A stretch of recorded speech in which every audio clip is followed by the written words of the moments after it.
નારાયણ નારાયણ. ઘોર કલિયુગ શરૂ થઈ ગયો છે. પૃથ્વી પર લોકો વધારે ને વધારે લાલચુ બની ગયા છે.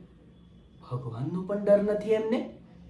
અને એવામાં આપણા કૃષ્ણ પહોંચી ગયા છે પૃથ્વી પર, એ પણ આભૂષણ વગર, અને લોકોની શંકાનું કેન્દ્ર બન્યા છે.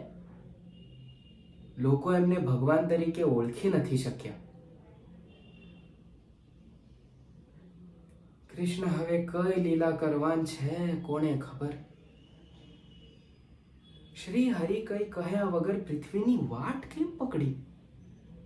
અને છે કોણે ભક્ત જેના ઘા હારી પોતે ઝીલી રહ્યા છે? હવે શું થશે? નારાયણ નારાયણ.